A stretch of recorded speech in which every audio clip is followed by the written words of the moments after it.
for you today is Mr. Brandon Montero.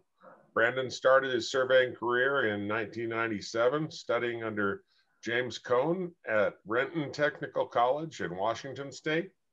And I was going to try and find you the mascot for Washington Renton Technical College. Apparently they don't have one, but if you Google that, there's a group of pumpkins that are decorated to represent the fields that are studied and taught at Renton Tech. So, I was going to say they had a really good breakfast sandwich, and I feel like that was viewed as the mascot for most people. That was the mascot. Awesome. All right. Well, Brandon has operated in the field as a chief of parties, in the office as a CAD administrator, as a project and client manager, and he's surveyed in Washington, California, Texas, now Arizona, Bogota, which is Colombia, and Zambia. And currently he's the survey manager for Oakland Construction, Phoenix-based general contractor. His primary focus is at department management, technical training, and mentoring for development of Oakland's Field Engineer Initiative. He works hand in hand with Elevate Construction IST as a consultant, implementing technical training, teaching, and best practices, and promoting personal development as the most direct route to both self and career improvement. And man, that dovetails right in with what we're trying to do here at Mentoring Mondays. So everybody, please give it up for Mr. Brandon Montero. All right, Mr.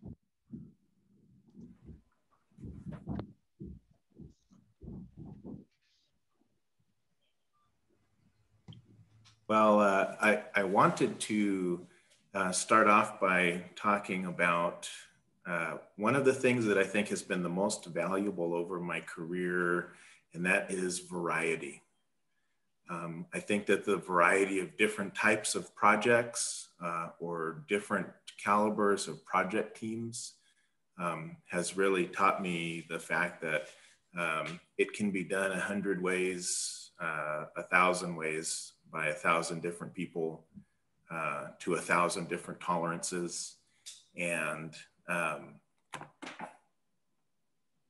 that an understanding of what it is that you're trying to do ultimately from a tolerance standpoint is probably one of the most important things that should be driving a project or a project process.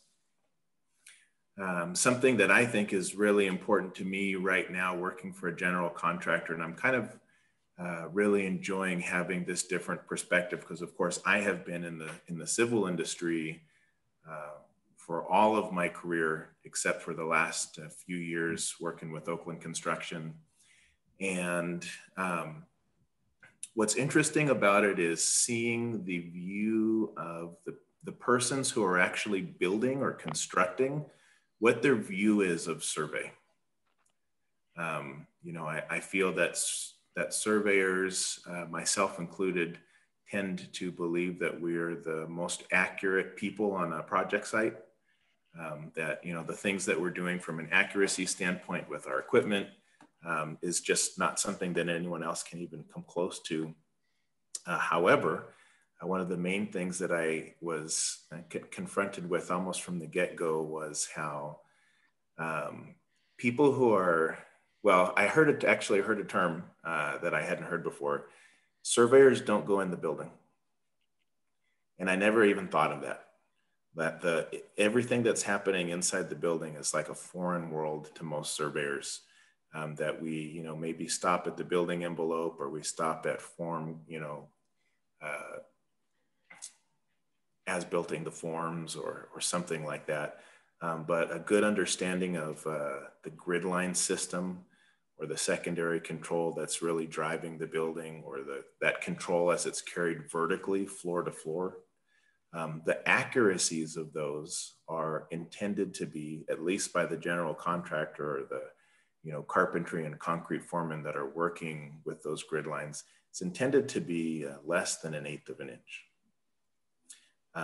which doesn't seem that difficult to do for the most part from an accuracy standpoint. But something that I think most of us will understand is the way our robotic equipment operates, and the way we operate our robotic equipment doesn't really lend to ever achieving that kind of accuracy.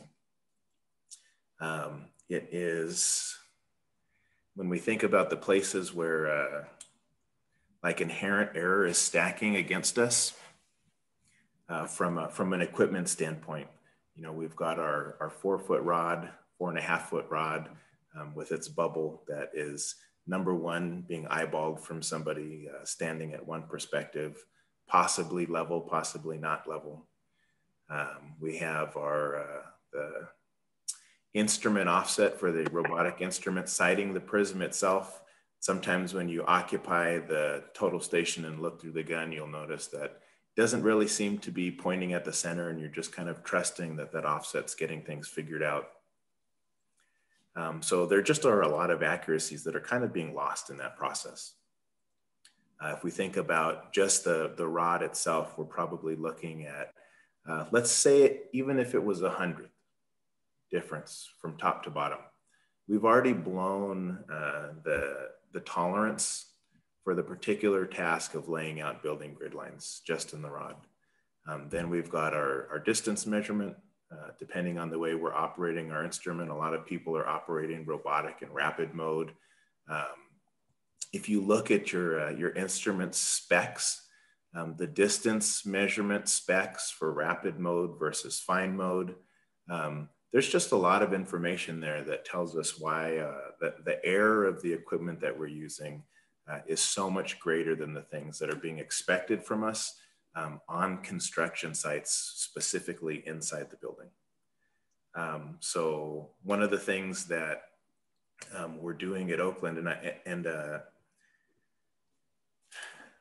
Rob mentioned the field engineering initiative. So at Oakland, and maybe some of you have heard about this particular position that's getting more and more popular with general contractors.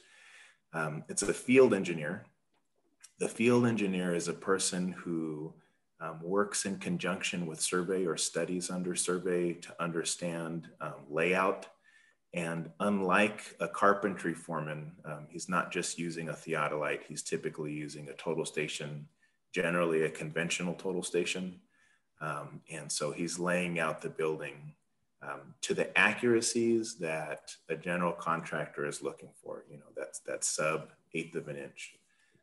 And so myself and the others that are working with me in the department travel to different project sites and work with these field engineers, teaching them best practices of instrument use, but also teaching them what to realistically expect from their equipment from a tolerances standpoint, where to find their specs, how to understand how much error is being introduced from their rod, to make recommendations on the types of rod and types of equipment so they can really hit that type of accuracy. Can I just kind of open it up to the group so that I'm not just monologuing for the next hour? Is this something that you guys are working with, or is this feedback that you have ever heard from accuracies standpoint? Yeah, what's the group feel about it? If group members can hit the raise hand button, I'll just call on them, so we don't have everybody talking at once.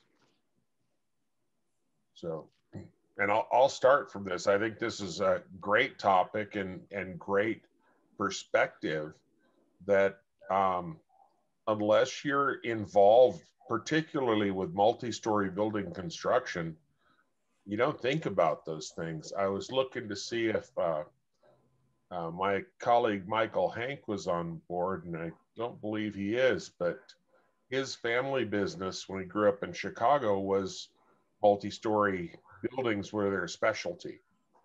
And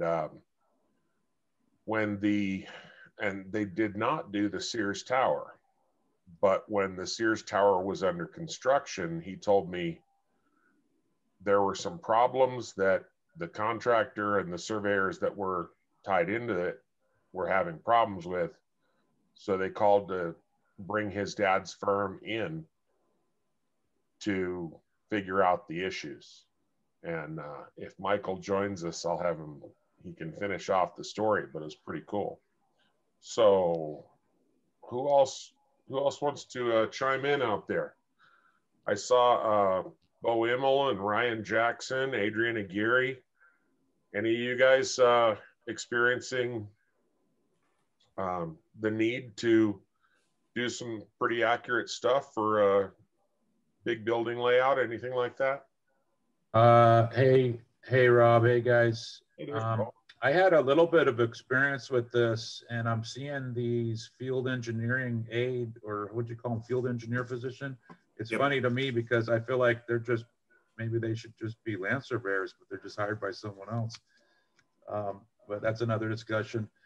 And numerous times have had layout crews. Usually the discussion goes something like this. They have their grid lines laid out. They want to do the rest of the work, and then they give you a call and they say your stuff's out. And most of the experiences I've been on, they've been all over. From sometimes the guys on site are really good, and sometimes they're not.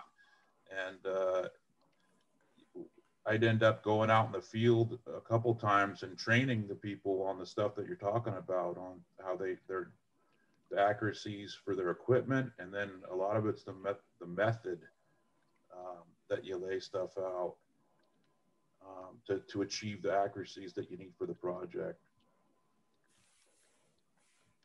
Yeah, and that's the experience that I'm having here, as well as we have had third-party surveyors come and lay out our building, and then they'll call Oakland Survey out to QC it, and we'll actually end up, removing them from the project as far as any staking related to the building package, and just kind of keeping them in that civil world. And to me, as a surveyor, I'm embarrassed. I feel embarrassed. I feel embarrassed that there's other surveyors on site that can't, perform precision, or can't understand why the equipment that they're using is subpar to the task at hand, or they almost don't seem to care about the tolerances of the task at hand. I saw a couple more hands there. Ben, I think you were up there first. I have experienced this recently on a large industrial site, so not specific toward buildings, but industrial process.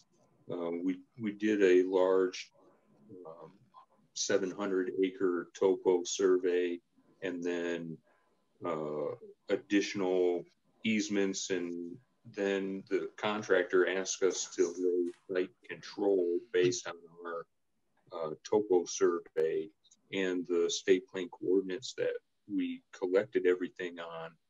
Of course, the design engineer was overseas and was designing things in metric and not on coordinates. And then when we explained to the contractor that we had collected and set everything based on state plane coordinates, but now if they're wanting them based on ground coordinates, and we had to work through the whole grid versus ground, and then using survey control, that they had plant origin coordinates based on metric that they're wanting to place on our survey grid coordinates on US survey feet. So explaining all of that, I think, takes an additional confidence that the way that you're collecting information is correct, but it may not be the way that they're designing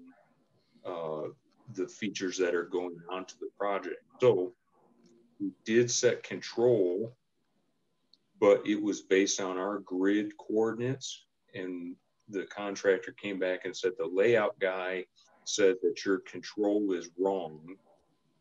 So that gave us a point of dialogue, and instead of getting defensive and saying, well, our stuff is right and I can prove it, and they're just trying to pass the buck, we worked through that. He wanted it within a tolerance of 7 millimeters, but really he was trying to achieve 2 millimeter accuracy, and our survey control over the 700 acres, our monuments at the farthest point were 4,500 feet apart. So trying to get 2 millimeter accuracy on layout from monuments 4,500 feet apart, you're going to have some problems. But after working through the process, we came and made the measurements again with the layout guy, and then he agreed with us, but we had to apply the ground datum factor to get to a ground distance instead of just a grid distance. So I would say work through it with the contractor and with the design engineers and try and get everyone on the same page. That goes a long way to making sure the accuracies are achievable on a large site. Great points about the difference between ground and grid and how people can take that and run it wrong direction with it. We got two Joshes up. We'll bring them in. Whoop. Josh Dice just disappeared. But Josh Taylor's still there. So let's go Josh Taylor. Yeah, I was just curious. The grid ground is a good subject matter, but the other fun conveyance with the contracting world is understanding specifications of the instruments and the instrumentation capability. Do you tend to see the I'll say contractor mentality to buy cheap and expect great things? I see quite a few that buy a 10-second total station and assume it's adequate to do, like you're saying, 1/8-inch grid line capabilities. It can be, but your means and methods have to be to a T. Yes. And it's quite a conversation to have. Yeah, it definitely is. And I'll say that I've seen, hey, I've had this, 5-second total station and my TSC3 on my shelf for the last 10 years.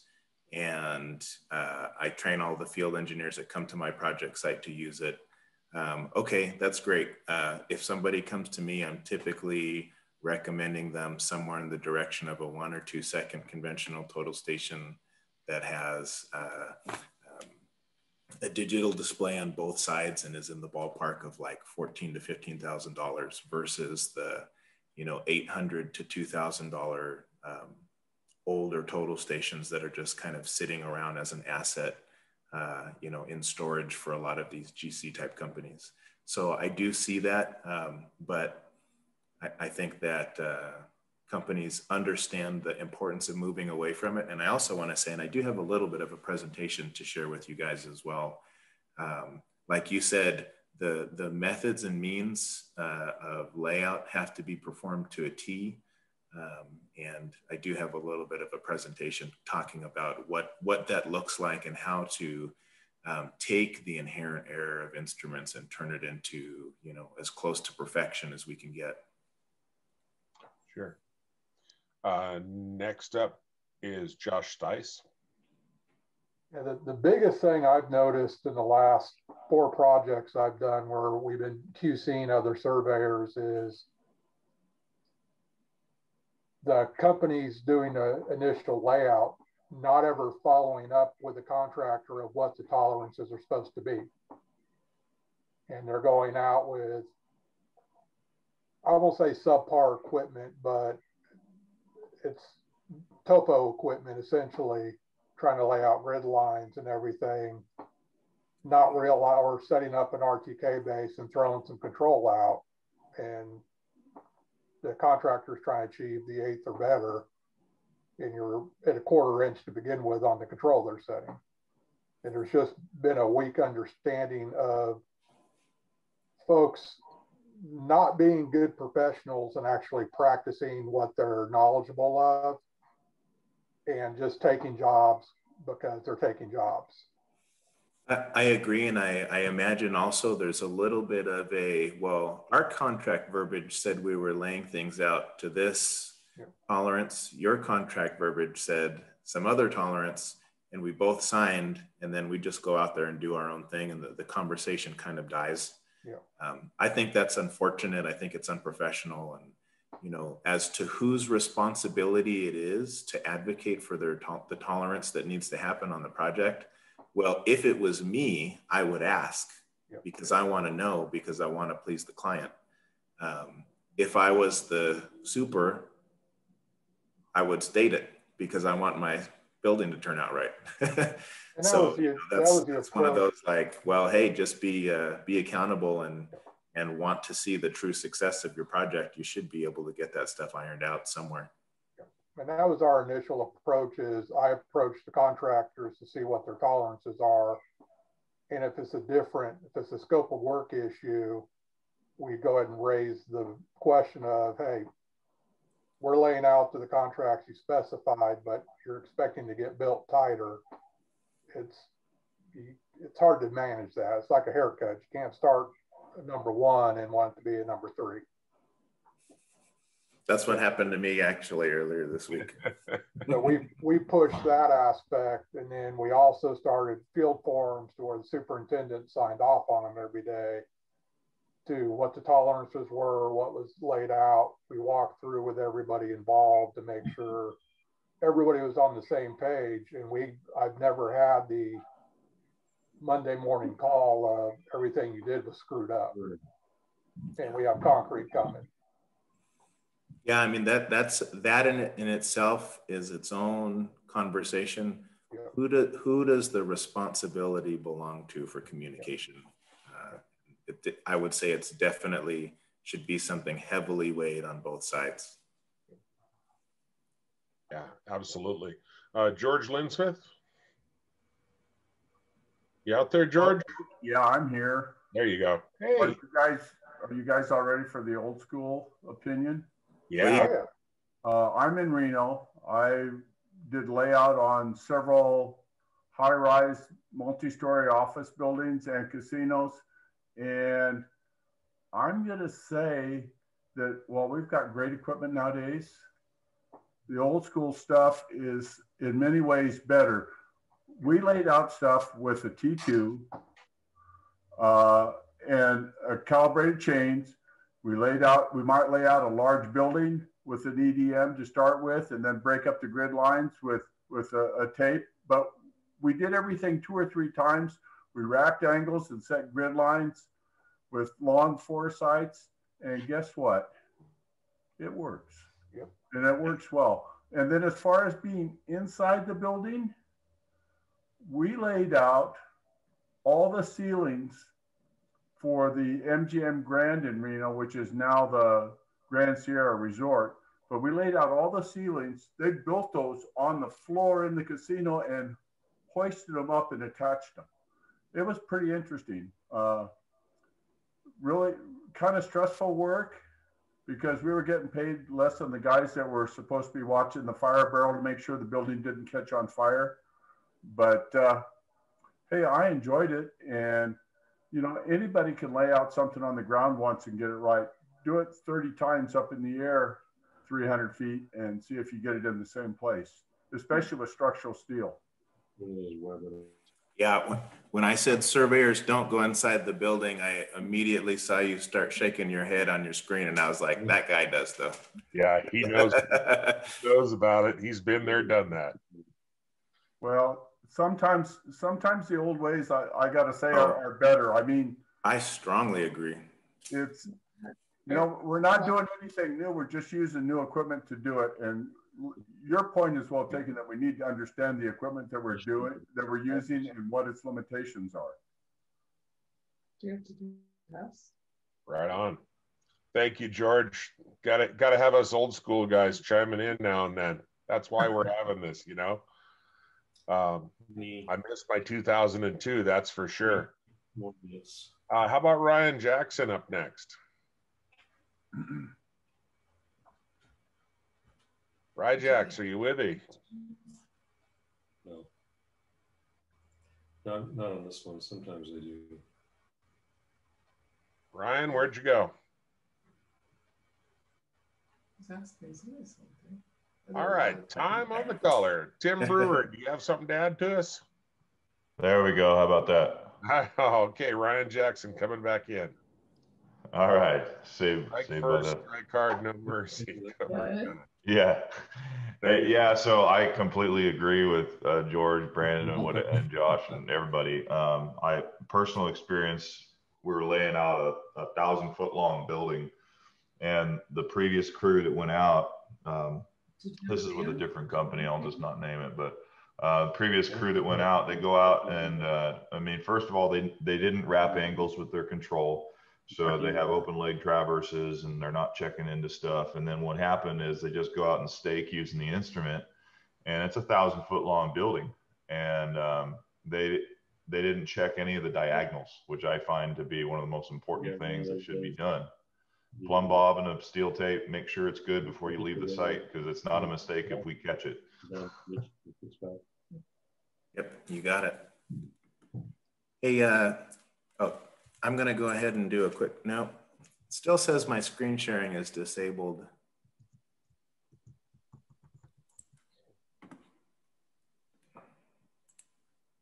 There we go.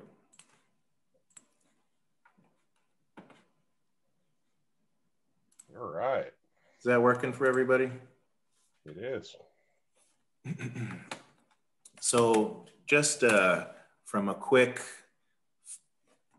outside philosophy standpoint, so typically we've got our project site, whatever shape it is. One of the first things that we'll do is figure out what our basis of bearing is, whatever coordinates we've received, whether it's primary control or whether it is the boundary itself, and run a traverse around it. And then wherever the building is, come on.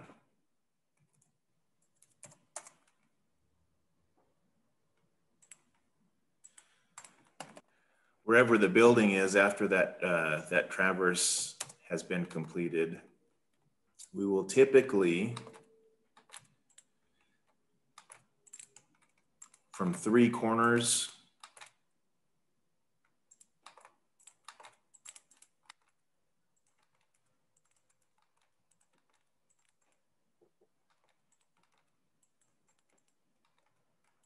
lay out a baseline being the longest line. When you see what this looks like on the ground, even after a traverse that's been adjusted, you're probably going to end up with a hub that has 3 marks on it, something like that. And then we'll go ahead and accept what the average of those marks appears to be on each of those hubs. And that will be the beginning of our baseline. And then from both sides, we'll actually occupy that hub, shoot to the other, see what our discrepancy in distance is, and mark on that hub. Let's see if I can get this. What's a good example of that? Here we go.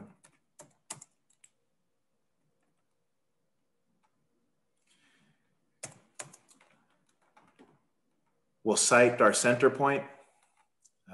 We'll site each edge of the hub and then strike a line through it using some sort of a straight edge, and then measure half of the distance of our discrepancy and come up with a new mark. We'll do that on both ends, and that's where we'll set our tacks to begin with. Once we have that baseline created, we try to go line of sight there. So now we've got a split distance on the 2 ends of our long baseline, and we'll set something that we can sight. Sometimes it's just a 2-foot lath with a target card after sighting the tack itself. What we like to use are these inverted low layout rods. So the prism itself is almost right above the point. These rods are probably about 1 foot tall, so you're probably looking at about 2/10 to where the prism is. So it's really easy to sight the point itself and then just roll up to the prism to get a distance, versus how that goes when we're trying to sight the point, if we're actually sighting the point, and then rolling all the way up on a 4-foot rod. Something that I would say about that really quickly is, our robotic instrumentation, it can't do anything other than sight the prism, ever, right? It's never looking down at the ground. Typically, the adjustments on it aren't even fine enough to be able to get ourselves right on that point. It's just following the prism around. So if there's any error included in our bubble, that's being translated into every shot, or transferred into every shot that we've taken. So just making sure that we're sighting a hard line, setting 0 on the instrument, and then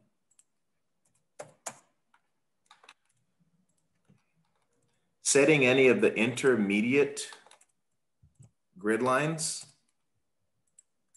setting a hub, and doing the same thing, sighting that line. Come on. Making a pencil mark on either end, striking through it, and then from one setup, shooting that distance and marking, let's see, marking a crossing distance from one direction. Doing that on all of these, right? Striking the line through, marking our crossing distance, and then taking the instrument itself, moving to the other setup, looking back down that line, setting some sort of a reference for our line on the other side by coming off of the tack, setting 0, setting our reference, and then shooting back each one of those distances and bisecting that for where our actual tack position is. Usually using this kind of a method, we're looking at 4/1000ths, maybe 3/1000ths. Shooting it one direction, we're probably calling it good at about 4/1000ths. And then when we're checking that on the way back, we're typically sub 4/1000ths. And then splitting that. So whatever inherent distance in measurement that's coming from the instrument itself is being averaged out down the line. Yes, it takes 2 people. Yes, it takes longer, but you're averaging out the inherent error in the instrument, right? So from an angular standpoint,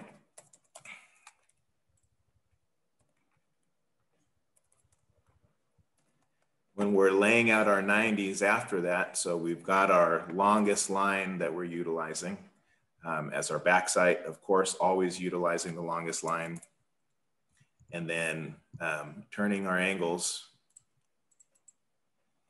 We're not just turning a 90, we're turning a 90, setting our hub, and do the same thing here.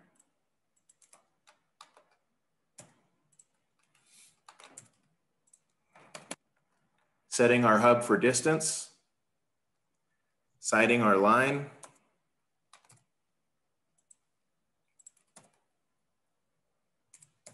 marking it on both ends,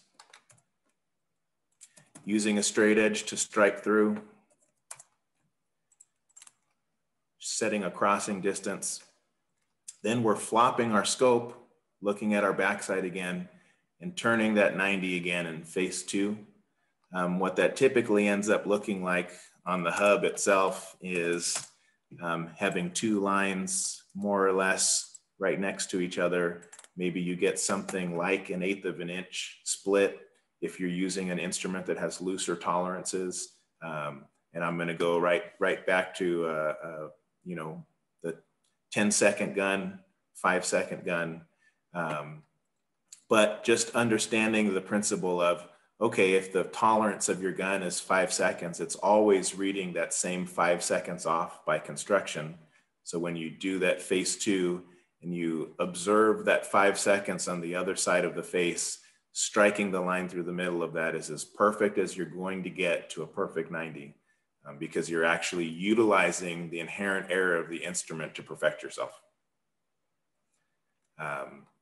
So just going back to this, always being a two-person method, sighting our lines, and then averaging our distance, or rather averaging our angles by using the inherent error of the instrument, right? Marking that inherent error and splitting its difference to come up with an average angularly.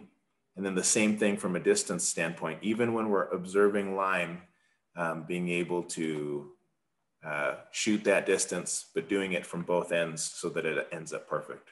So in a case scenario like this, I would utilize my longest side, set my 90s, set that long side, the farthest point, and then set all of my intermediates on the way back.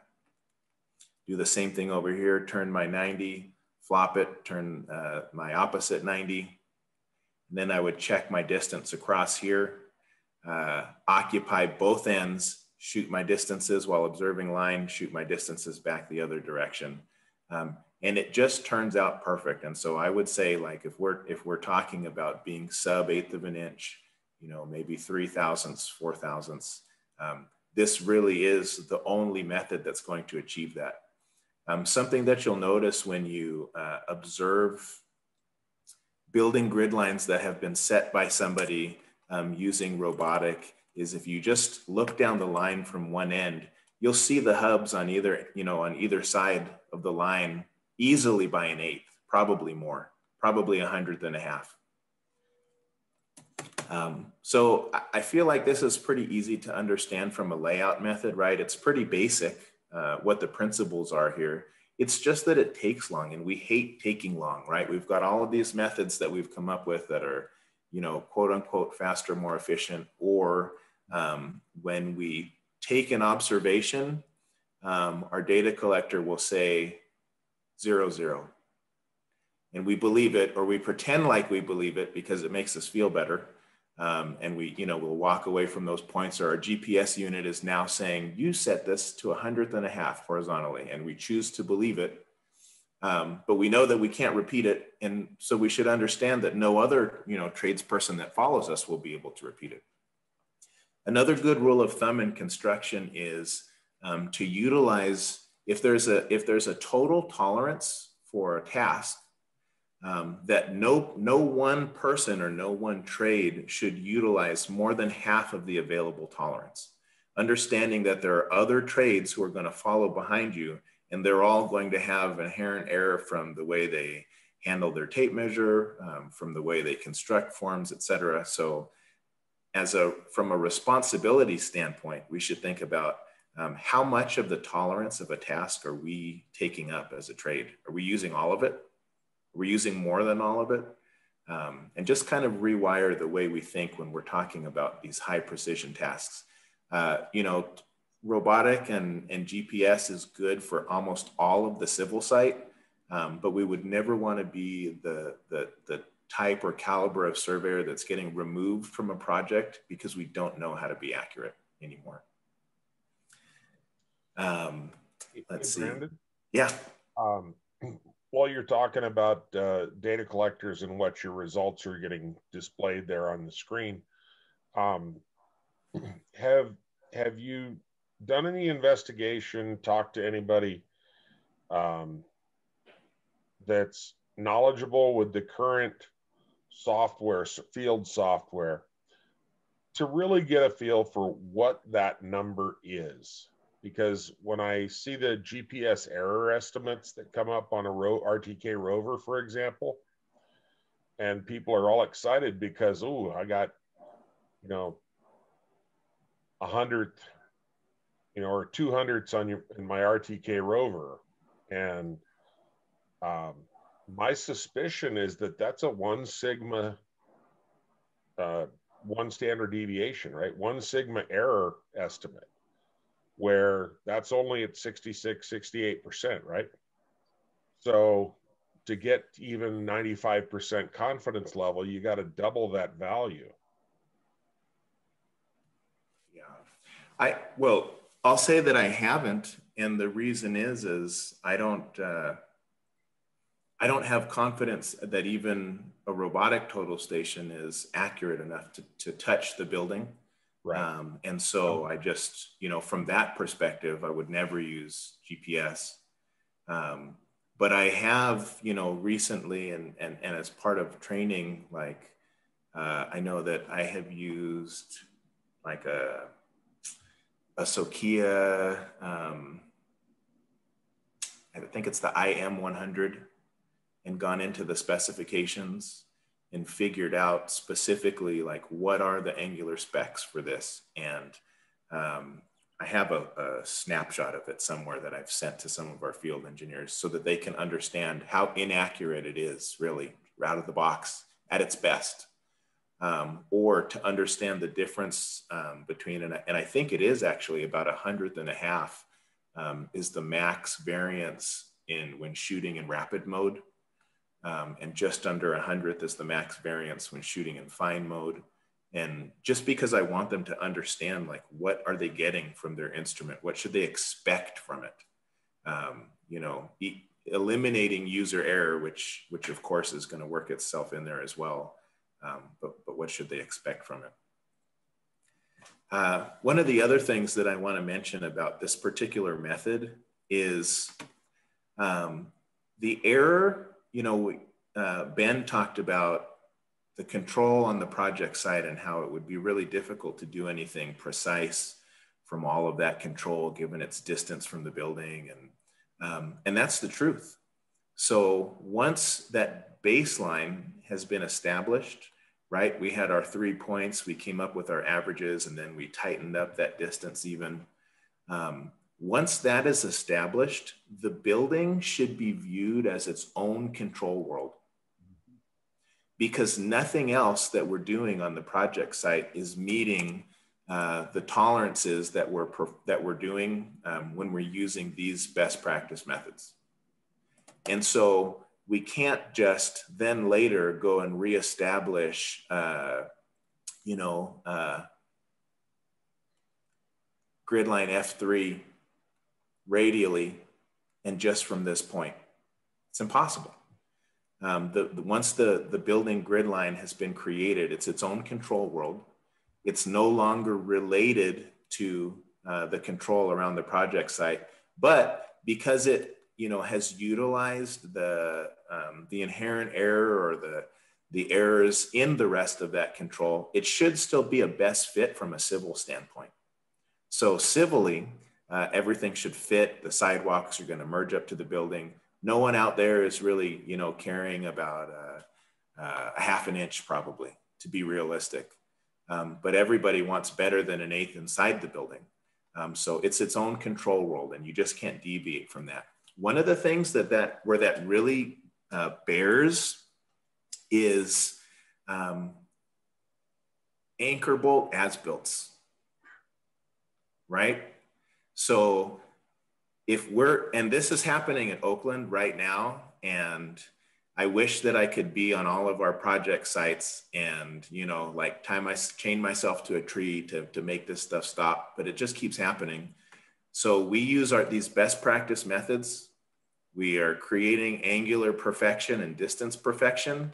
And then they call a third-party surveyor out there, and he sets up over here radially, and he shoots all of our anchor bolts and creates a report, and he turns that into the concrete foreman, and then they go out there and just start hammering anchor bolts around. So another method that is being pushed at Oakland as a best practice is that the only thing that's being laid out by survey are the grid line intersections. They put up batter boards, they utilize strings, and they modulate the anchor bolts from the strings, or they'll set up 2 theodolites and they'll sight the intersection and they'll modify their anchor bolts that way.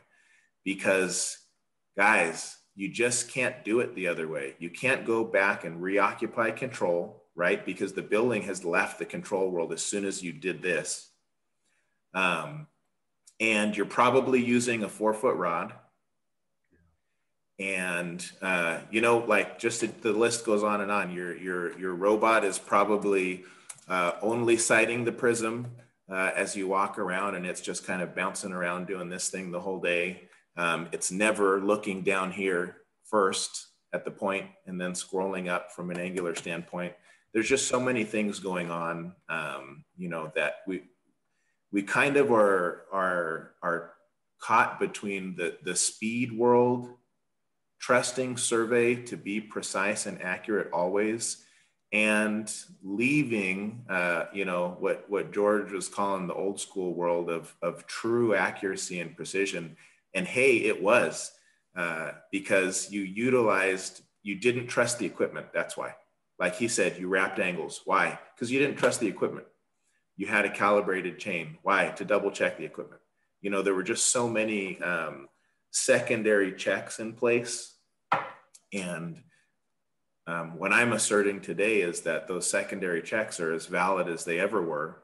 The equipment hasn't got any better. It's gotten faster, and we can't confuse the two, right?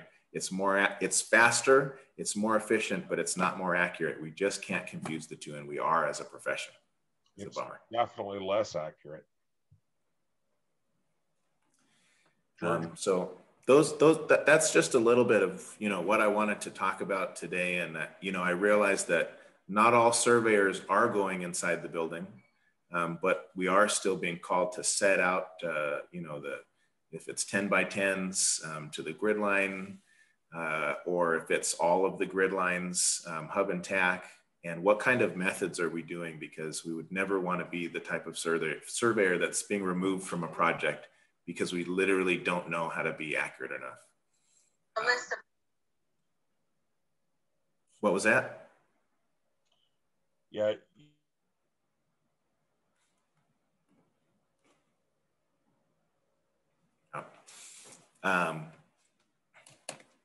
Any questions on any of this information? Anybody doubt me? Anybody want to, you know, come choke me out in an alley because of any of this business?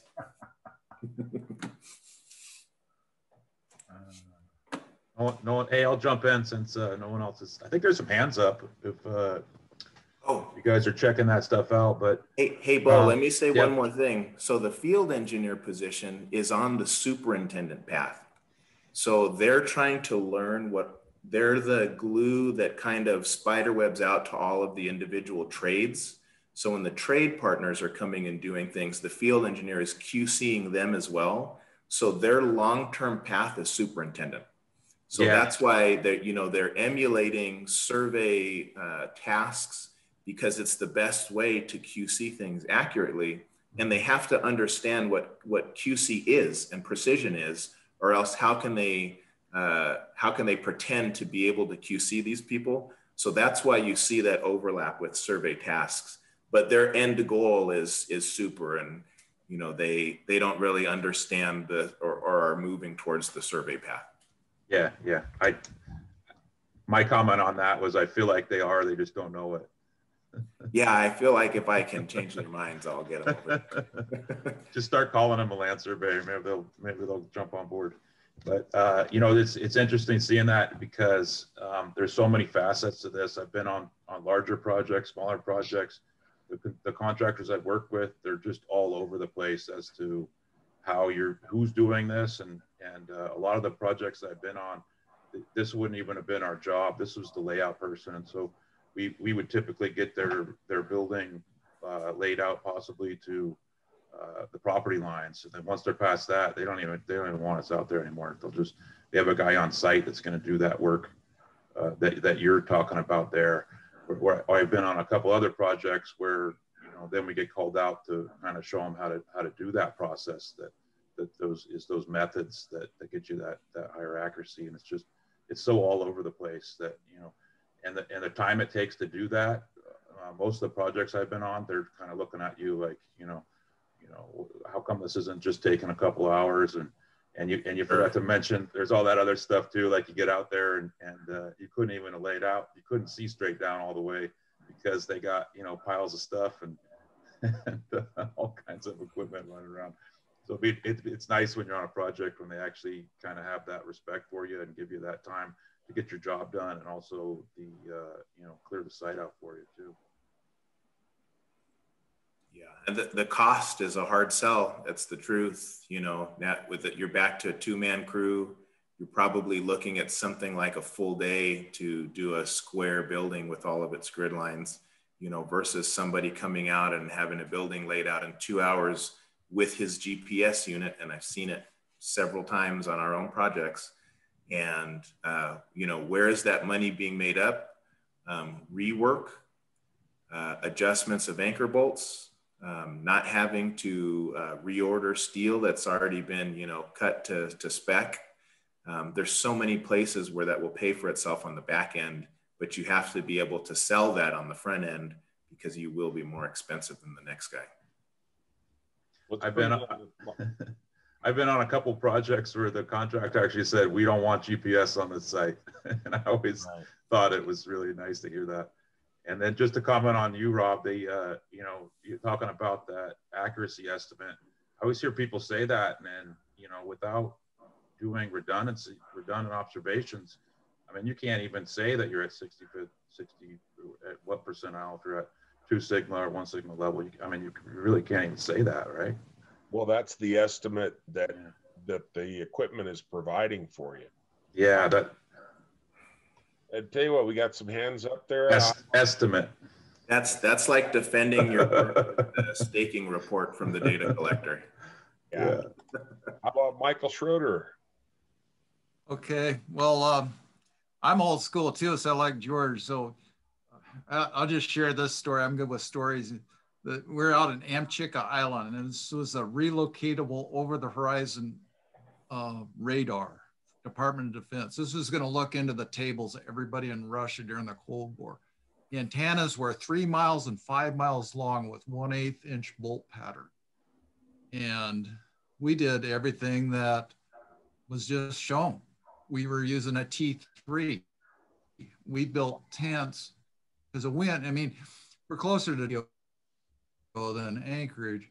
And the wind and the fog, we built tents. We had chaining bucks, invar tapes, measured both directions, because these things were being built by Raytheon in Boston. And when the Navy brought them in on destroyer, they're going to place these antennas on this site. And they truly were relocatable because they operated for about 5 years and they removed them. Who knows where they are now, but that air budget of 1/8 of an inch wasn't allowed all to the surveyor. You know, you talked about the trades, and it's exactly what we did with laying the grid point, and not the, you know, the bolts that went around the grid point. They had forms that would align, but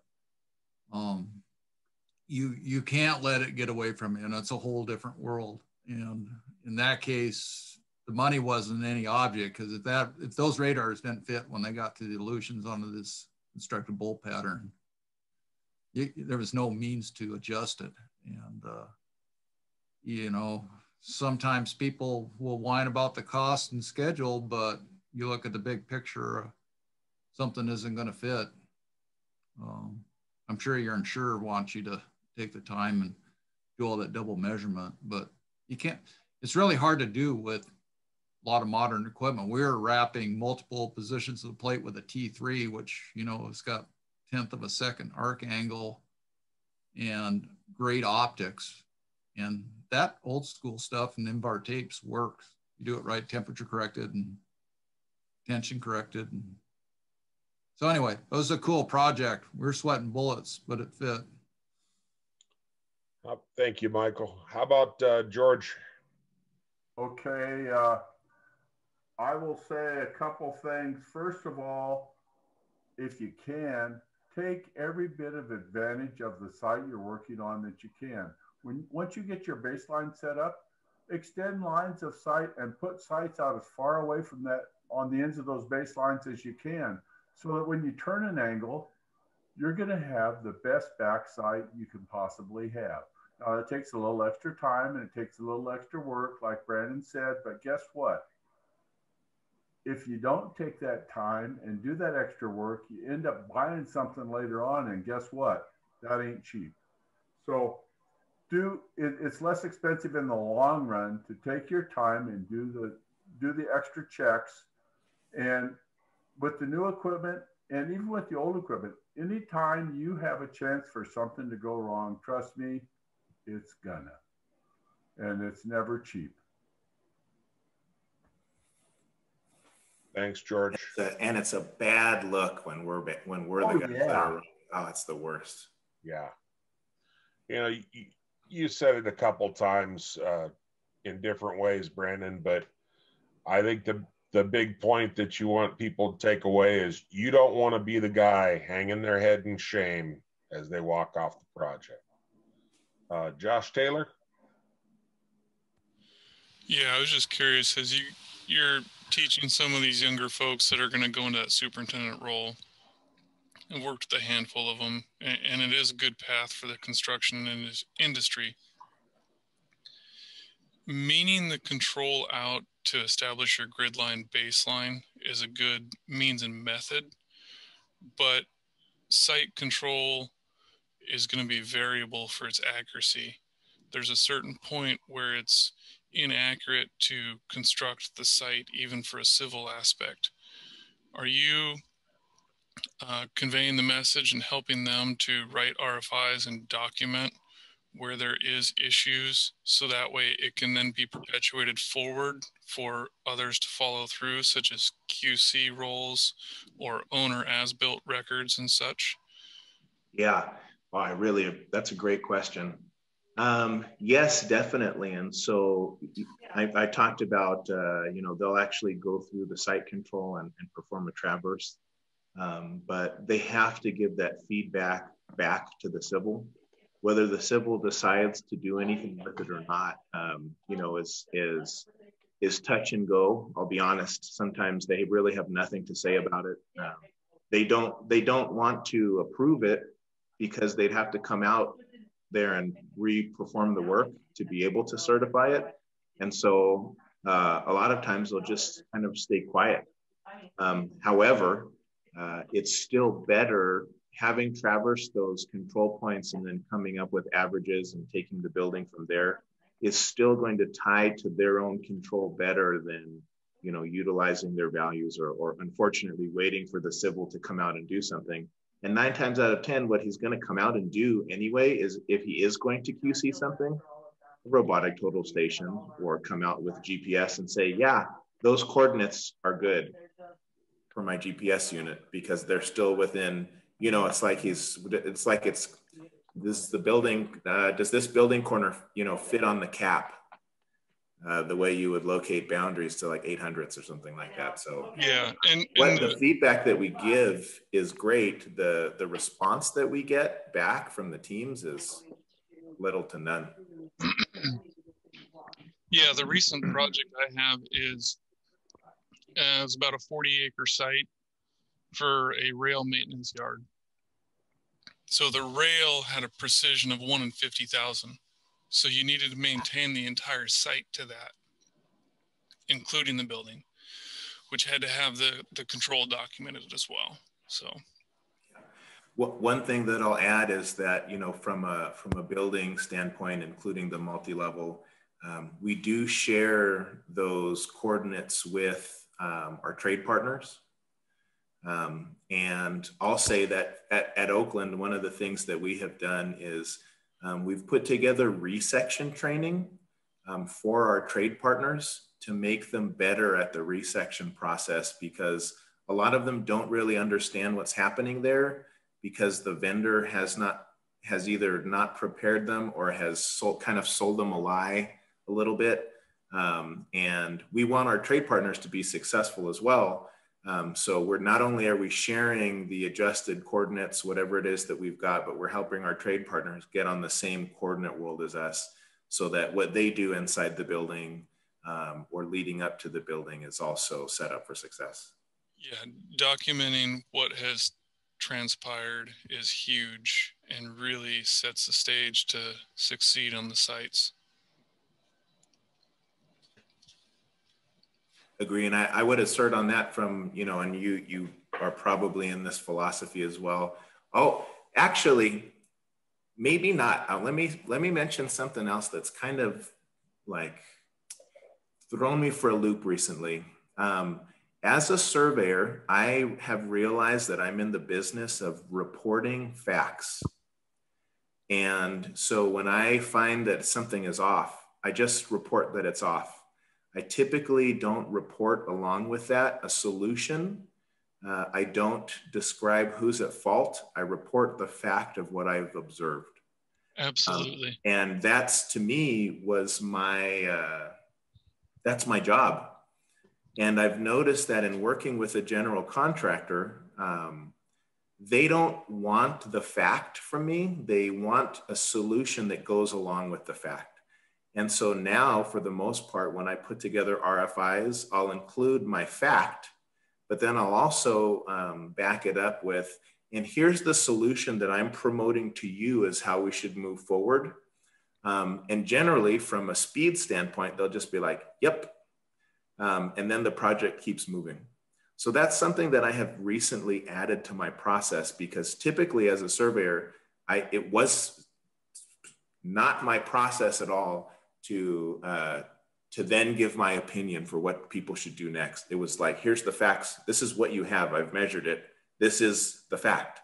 But now from a professional standpoint, at least in working in this GC world, I'm backing that up with and here's how I think that we should fix it. And that's typically accepted. And I would rather be the one that's in charge of it, to be honest, instead of getting, something quickly put together by someone with less experience. I'd like to control that narrative, and then, cover my own, see, I was going to say CY my own A, but I don't think the Y is there anymore. By putting it out there and letting them say okay to it, but it's my plan they're saying okay to. Yeah, I would say some caution in the professional approach is you do state the facts, and that's the absolute perfect approach. The solution you want to remove from that fact state. So if you're providing an actual document of an RFI, you can provide that information in there. If you're providing an as-built, you provide it in there. In the body of your email to said individual is where you can convey a suggestion of solution. We all have to be mindful and cautious that we're surveyors to measure and provide measurements, and providing solutions sometimes pushes that boundary of professional licensure. So that's the one fun waffle that starts to happen with the contracting community. We want to make sure we don't overstep our bounds. So as long as we're doing that, we're fine. Yeah, big plus one to the specific verbiage with which you just described that, Josh. A little different in the GC world, I think, from because no one is, I'll say it, no one's depending on me for my licensure. They're depending on the building to be built at top speed. But as a surveyor, yes, has to be considered. Mm-hmm. Up next, how about Ben? A couple things that you just hit on with Josh in resectioning and helping your trade partners with resectioning if they are using equipment. And I'm wondering, is that how you transfer grid lines to your higher levels if you're going up? Or if you could describe how you are bringing your grid lines and your control up onto multiple levels. Yes, using the original grid line. I'll describe it, and I'll see if I can pull up a picture as well. The other thing that in working with giving your professional opinion, I think that actually builds authority with the client, and they're looking for a educated, practical solution. So I would qualify it, and they don't have to take your advice, but offering that solution, I see, is a way of building your authority on the job site.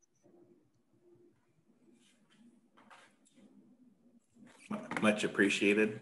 I'm going to do a quick another screen share here. We do have Lou Borbley coming up next. So do your screen share and address Ben's comments, and then we'll go to Lou. Okay, to quickly address that, Ben. So, you know, we've maybe most of us have worked with the PLS vertical lasers. What we'll do is when the wood deck is placed and the first floor has been poured, we'll snap our grid lines, and then we'll use the PLS and not just use it from one direction, but we'll actually rotate it all 4 directions, make marks for all 4 of those rotations, bisect them, and then drill a screw through the wood deck to come out on top. And so we'll typically transfer that way. That's when you're doing something 1 floor at a time. And when that screw is up there, what we'll do is we'll actually place a sleeve over that position. And then pour the concrete around the sleeve so that we can continue to plumb up from the ground floor. We specifically don't plumb up floor to floor because you can get into some real dangerous deviations. So the PLS is one method. They probably are in the ballpark price range of about $300. There's this ProShot Alpha that I think you can also see on the screen. That's, you know, around $2,500. And all it does is it's a spinning vertical laser, so it's rotating itself. The downside is the beam is a little bit thicker. It's probably about 1/4 of an inch, but they make little, it's like a clear plastic shield. It's purple, and you can put that over your penetration, and the red light is diffused in the purple, so the actual center becomes really tight. So only the most vibrant or the brightest part of that light comes through the purple target. So then it's kind of reduced back down to a center. And then you can outline, so that those target cards also have crosshairs drawn on them, and you can outline those crosshairs up on each floor and then bisect them to come up with your centers again. So you can either shoot up any corners that you want to, or you can just project your baseline floor to floor, and then on each floor, occupy it and turn your double 90s and recreate your square. But that's a great question, because yeah, it's not observations from the ground floor using a theodolite and transferring line up. That is a method, but not for high rises. And plumbing up from the ground floor is always preferred versus doing any kind of floor to floor method. Very interesting, Brandon. Lou? All right, Lou, are you there? Look, Lou put his hand down and disappeared in a hurry. I'm here. I'm still here.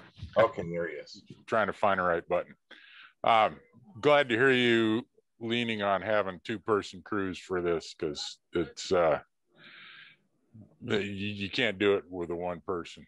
And I was just you can't mentor with 1 person either.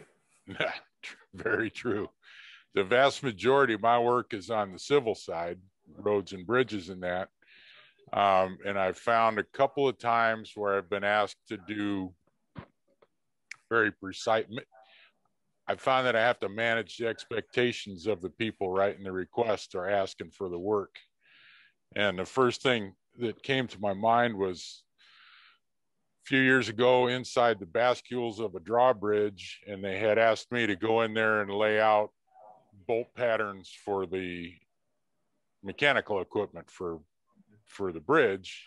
And it was inside like a 20 by 20 room. And I was in there and I was talking to the millwright who was actually going to be doing it. And I pointed out to him, you can do this a lot more precisely than I can with this instrument sitting on a tripod, measuring 20 feet away to and what we wound up with was I gave him a couple of baselines, right? Side to side across the river and 90 degrees inside the bascule where we were at, and distance where it was. And he said, great, see you later. but what I was asked to do was lay out all of the base plates for the various motors and gears that were going to make the bridge go. And I just didn't, I didn't feel comfortable doing that when he could measure himself, or him and a partner, Yeah. Yeah. And then I had more recently doing a fish passage facility, the same kind of thing, where they're laying out for weir gates to get set in and everything. And we weren't allowed the opportunity, because of the speed they were going at and the way the site was, to be able to set up and do it absolutely correctly. And so I had to tell them, look, here's our limitations. What can we give you that you can work with inside of that, rather than trying to exactly lay out, all these anchor bolts that were going to be 2.5 feet apart, whatever the situation was. So I just thought I'd make that point. That's a great point, and that's something that comes up, in the GC world. I think also a lot. So carpentry and concrete layout will very often ask us for additional information, like, hey, can you lay out the corners of this wall? And maybe it's a wall that's got jogs and bends in it, and just like the anchor bolt as built. I need to explain to them that, look, you will be more accurate laying this out with a speed square and a tape measure off of grid lines than I'm going to be laying it out radially with my robotic total station. I need to be really transparent about what my capabilities are with each piece of equipment, so that things get built correctly, because guess what? That wall's probably got 1/8 inch tolerance too. And so I try my best to communicate at every turn what the proper use of a surveyor is on a construction site, and what the capabilities of our equipment are, so that nobody feels like we're just not supporting them or unwilling to support them, but rather they understand who's best suited for each task from a QC and a tolerance standpoint.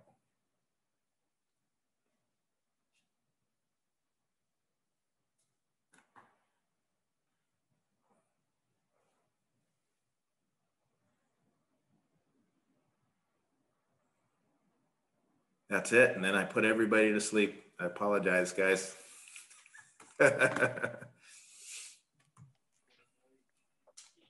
Yeah, I just want to put a plug in for precision surveying. It is something that we can provide to the client if that's what they need. It's probably just not something that was in your scope of work, or maybe within the capabilities of your company, or whatever the situation. But my family business definitely did a fair share of really precision work in the steel mills and laying out track systems in steel mills, that kind of stuff. Our equipment is capable of doing some good work. It just takes time to get it done.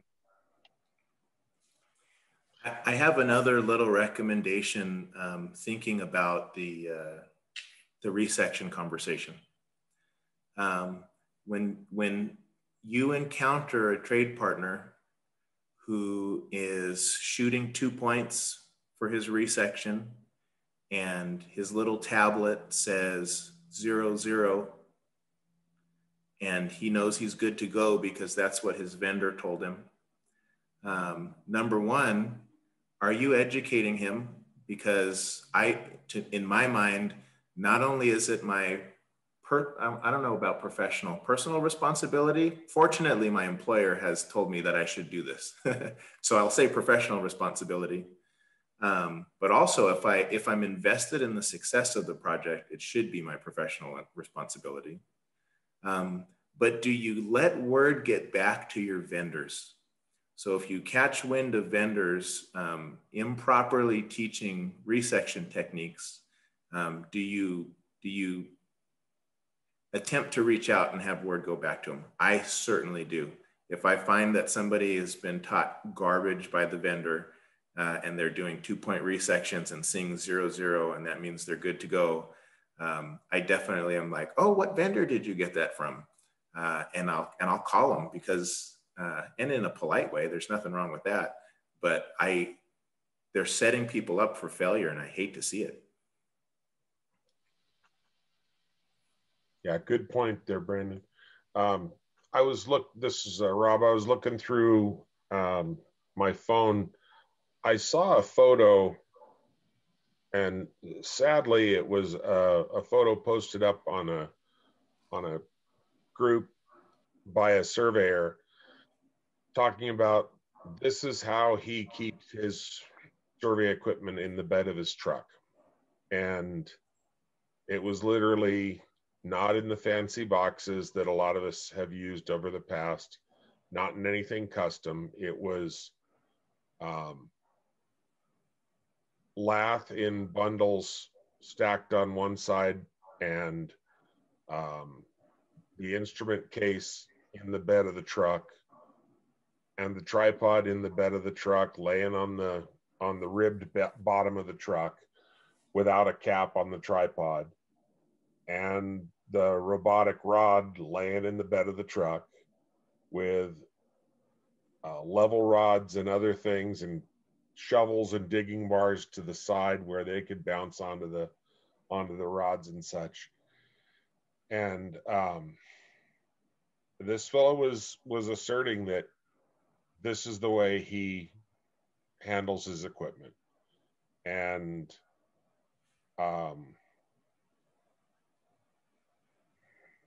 as much as I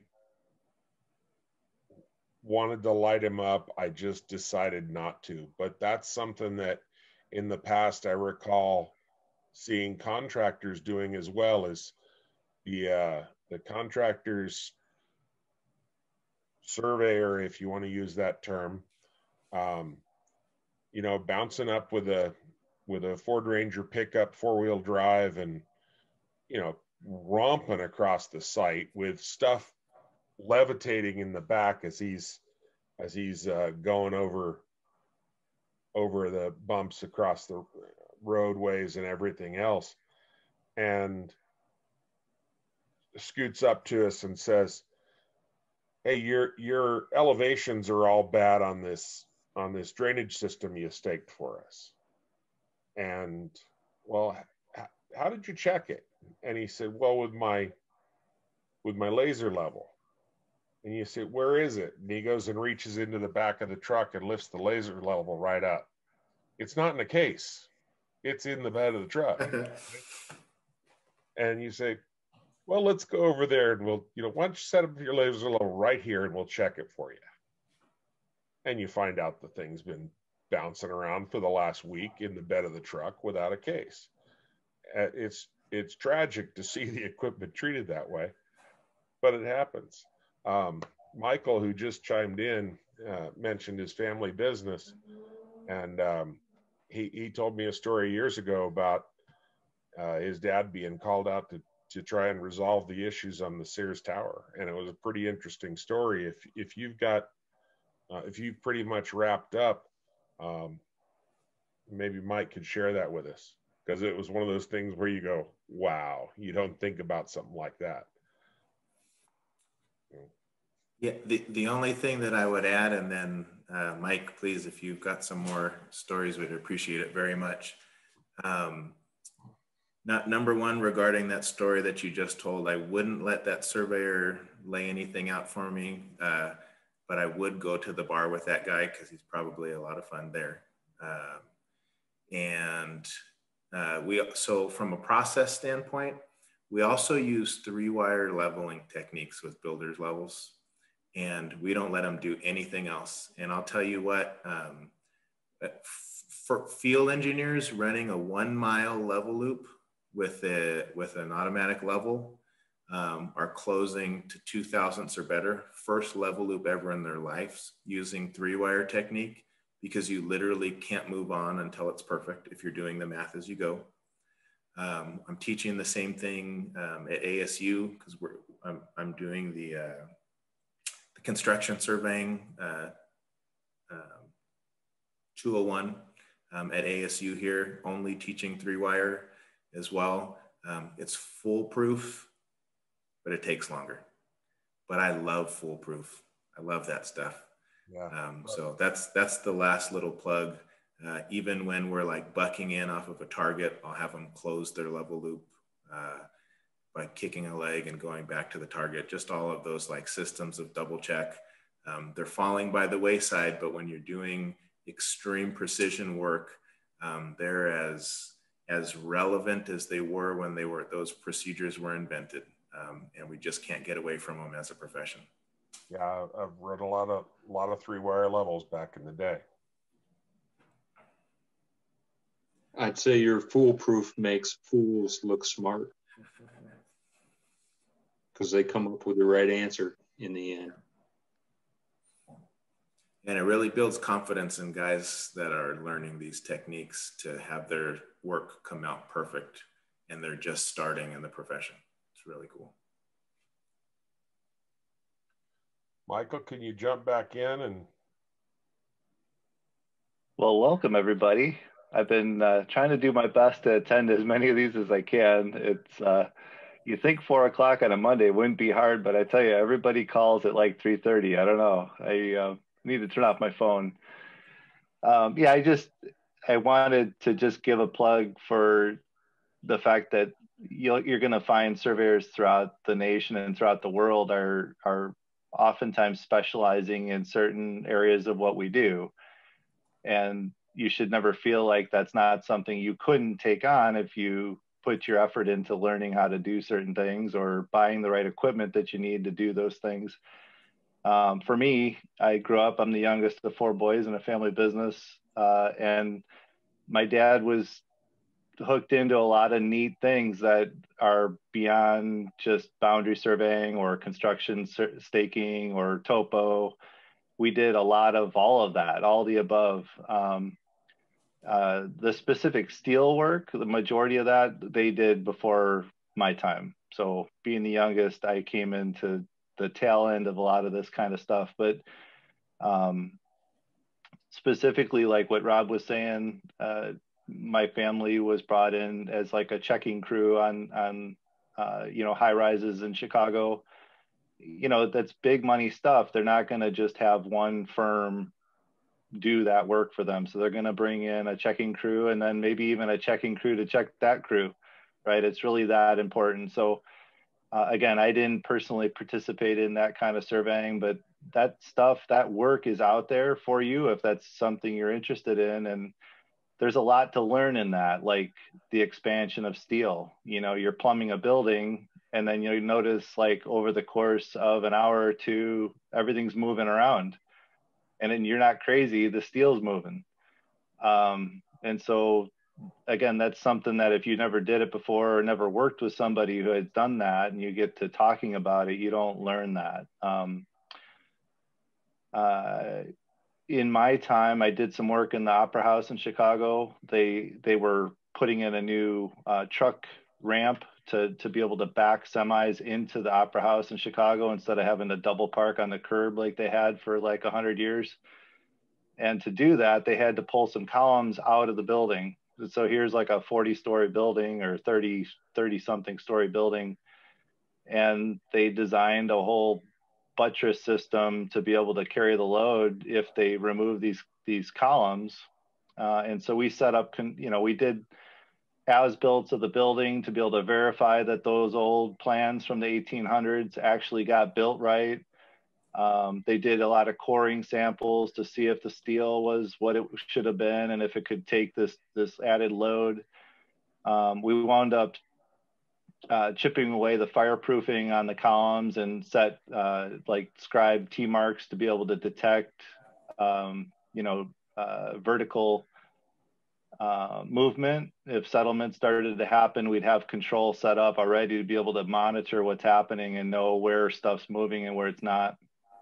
And I was not on site the day that they actually cut the columns, but what was told to me is they cut out a chunk of the column and instantly the cut fused back together. And everybody thought, oh my God, the sky's falling. But what actually happened is the weight was removed from the column. So the column actually went up. The bottom part of the column went up. The building did not settle, which was really a mind blower for the people that were there. But but that kind of nitty gritty precision work is out there. And again, in Chicago, that's indoor work. It's kind of nice in the winter to be doing level circuits and doing plumbing type work inside a building, as opposed to being out on the sidewalk freezing your tail off. But you know, I think the drawback is a lot of our equipment today is not manufactured to the tolerances that you need. They build them quick, and then electronically they figured out how to compensate for the inadequacy of the manufacturing process with our equipment today. But there is still equipment out there that you can buy if you get into that kind of work, where if you need tighter tolerances, you can accomplish that. It's just something you're going to have to get into as a specialty, not stock equipment that we are discussing in this venue. There's things I've not done, like mining. I've not done any kind of tunneling or mining or any kind of that kind of stuff. Again, a totally niche thing where you should know what you're doing and have the right gear and the right people. So I don't know if that's helpful, but I just want to encourage you that if you find things that are interesting to you, that you should look into it. And if you can make a buck doing something you love to do, what a great opportunity, right? Certainly. Thank you very much, Michael. And for those of you in the, say, the industrial sectors, sections of the U.S., one of my colleagues that I met years ago worked out of Indiana, and one of his specialties was working specifically in the industrial plants. And so I was kind of picking his brain over an adult beverage about, well, is there money to be made in that realm? And he had spent, I think he said $500,000 on the instrument that he was using for industrial manufacturing layout. And he was getting that instrument paid for. And the example he gave was one of the things he worked on recently was alignment of the roller wheels that roll out aluminum foil. And those have to generate an aluminum foil that is the proper thickness, which is very damn thin. Because if you're off by, hundreds of millimeters,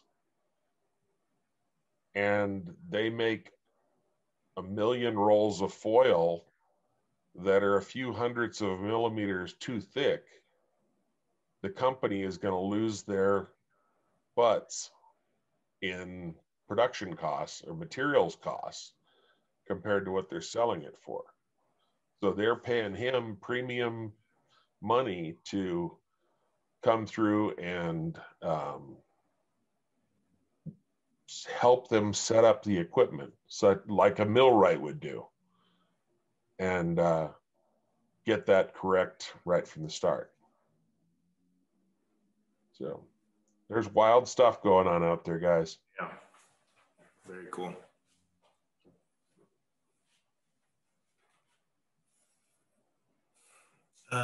So the only, I am going to take a shameless plug moment, because I'm shameless. With Elevate Construction at elevateconstructionist.com, I'm going to have training content that has loads of best practice from a survey standpoint, even things as minuscule as faster or best practices in setting up equipment. The mentor pool is kind of diminishing from the survey world, but we still want to hire guys and we still want to train them to be the best. So there's going to be more and more survey content coming from Elevate Construction in the future. I had planned that it would have rolled out at the beginning of February, but we have in place commitments for boot camps, because we do like technical and professional development boot camps. and I am prioritizing our existing clients versus, you know, trying to generate my future clients. So just as a side note, here in February, there's going to be a lot of survey best practice content there. Also a lot of AutoCAD, you know, tutorials and just some easy like survey related, how do I get started in CAD type stuff for people, you know, importing, exporting points, working with it on their data collectors, just little stuff like that. You know, easy go-to tutorials. Some of the CAD tutorials are like 12 minutes, but they're on point and just, you know, really concise for the survey world. So just a little plug there. That's elevateconstructionist.com. Hey, Brandon, it's Trent. Why don't you talk about the boot camp stuff too? So what's going to be available in the boot camps? So the boot camp courses should be available mid-March. Right now, our courses are tailored towards field engineers and superintendents. Some of the things that we do, I'll tell you about the field engineer one, and I'm attempting to recreate the challenges that I know are indicative to the industry as best as possible. But the field engineers will take a plan set and you know, go through a plan set, look for all of the issues that they encounter, figure out what needs to be built, how to build it. They'll start the RFI process. We will give them a control diagram that only has a benchmark on it, so they have to RFI their coordinates. We've set control out in the field, so they'll go out, they'll do the traverse process, they'll set their baseline, and then they'll begin constructing their building grid lines. Because they're field engineers, we also have them create lift drawings. So everything that needs to be constructed from a carpentry standpoint will go into a lift drawing that's created in Revit. The work of getting the building grid lines input into Civil 3D and then calculating points that they can lay out into the field and putting those on the data collector, all of that stuff is a component of the boot camp. So they really take a project from scratch and go out and construct something. And then we do a laser scan as built of it and see who's comes out the best or the closest, figure out why they encountered different issues. You know, they're using older equipment. They're using 5-second total stations that are probably in about that, you know, $1,000 range. And so a lot of that older stuff has, like, you know, the prism constant for these, you have to put in as a positive, not a negative. So understanding, you know, how to QC whether or not your prism constant works with what you think you're measuring by using secondary check methods like a steel tape or your tape measure. But then the great part about it is once they hook up their data collector, any constant that they put in their data collector adds itself on to the prism constant from the machine. So if you have, you know, 30 in there twice, now you've got a, you know, -60. So just kind of helping them find all of the little pitfalls that might arise with different types of equipment and stuff like that. On the professional end of things, what we are doing is building people who are accountable as human beings for the product that they leave behind. People who are, we use the term honey badgers, people who just know how to figure it out and will figure it out at all costs. That's really hard to do. And, you know, a lot of people are kind of used to cruising by at whatever the minimum that is required from them by their employer, by their spouse, by their friends, just doing what's necessary, but not trying to do their best always. So we put together a really intensive boot camp in which they're required to do their best and they're required to show up always at a full enthusiasm, full participation, you know, having their eyes open to catch when their team members are struggling, all of those things. We're grading them as individuals as they go and giving them feedback as teams, as people. So it's a really intensive boot camp. it's long hours with the intent of breaking people down into really stressful situations, and getting them to the point where they realize that they don't know, I guess they don't know what they don't know, and what it looks like when that happens. How do you reach out? How do you communicate that to your teams?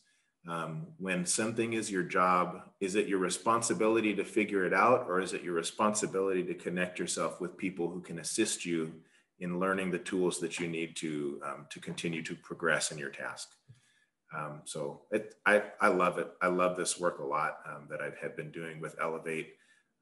You know, we're starting to do the boot camps nationally through Elevate, and then I'm still doing the boot camps specifically with Oakland. They have offices in Phoenix and Salt Lake City and in Boise.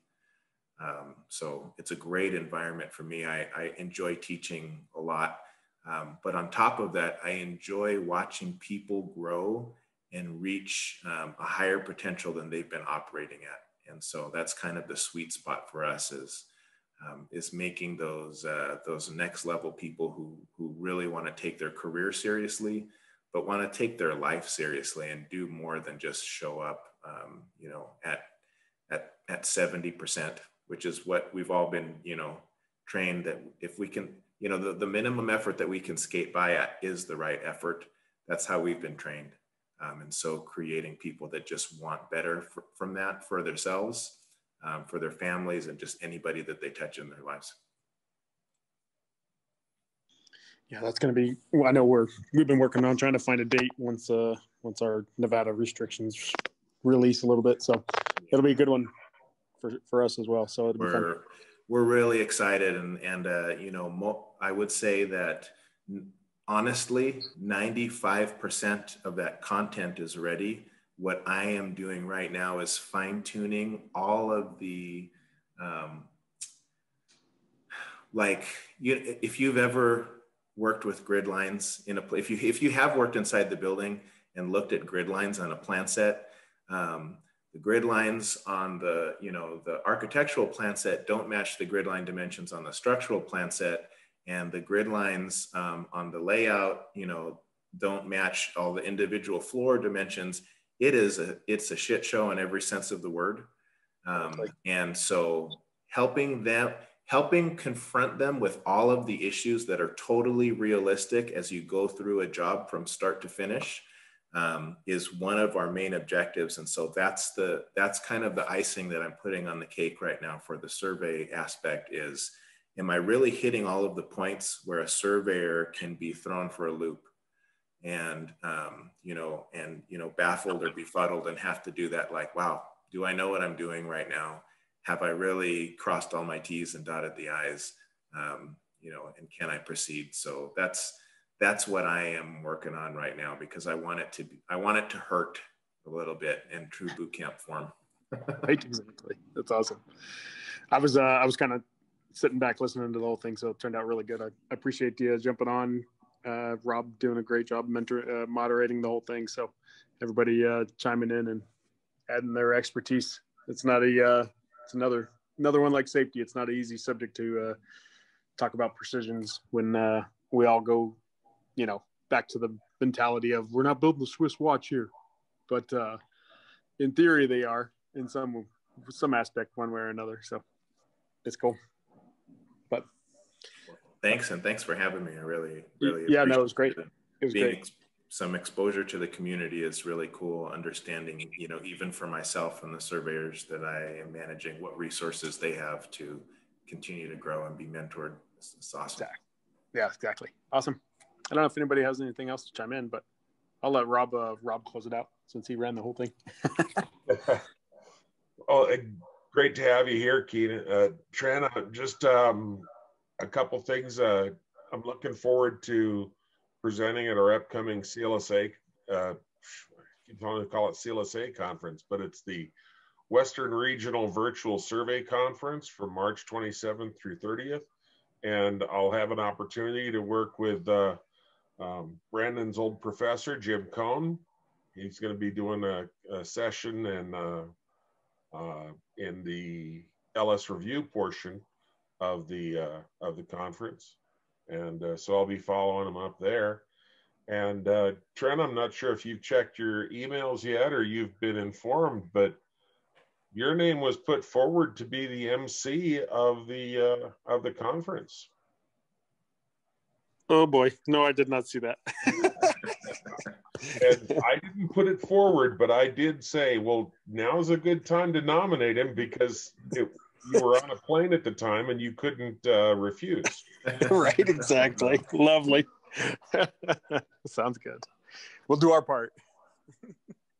All right. I think that wraps it up. We've still got a few little chats coming through in the questions, a lot of thank yous, a lot of great information. And yeah, just thanks, Brandon, for coming and sharing your knowledge and your perspective with us. I think most of us, like you say, most of us don't get inside the buildings, but when we do, that's when things need to be tight. And sometimes it's for things like bolt layout or steel, like you were talking about. Early in my career, I did some alignment work for the construction of a hydroelectric power plant. And it's one of those things where they really want that the main axle of the turbine wheel to be aligned perpendicular to the outflow of the penstock.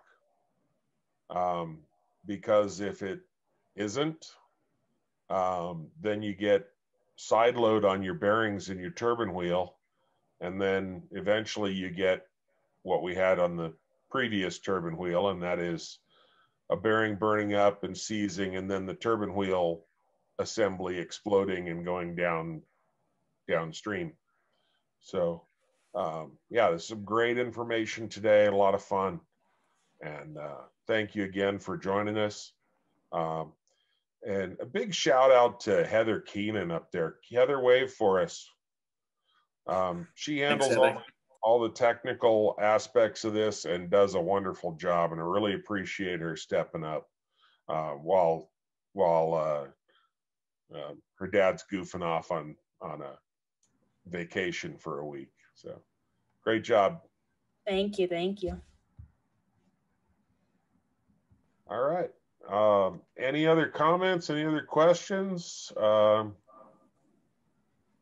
If nothing else, we'll call it a night. And thanks to my old school partners there chiming in. You know, sometimes us old guys don't get the respect from the young guys because we don't really know how to run the robotic instruments too well or something. But by God, we could do some steel taping or running a T2. So. Yeah, specifically not the guys getting removed from project sites these days. So I hope I made y'all proud today. Yeah, you did, buddy. You did. So, all right. Well, what do you think, Heather? You want to call it a night? Kick these guys out of here, or you guys want to talk about other stuff? No one's got some questions. We can go ahead and call it a night. I think so, unless people want to. Any Buccaneers fans out there that want to give a little hard time to the Chiefs fans? I think that's in order if it's going on. Cynthia's got her hand up. Cynthia Ray. Go ahead, Cynthia. Hey, I don't know if this is on, if you guys can hear me. Yes, ma'am. Okay, cool. I've never done one of these Zooms, but I'm very new to surveying. And I want to say that I'm very interested in it, and I think it's very fun.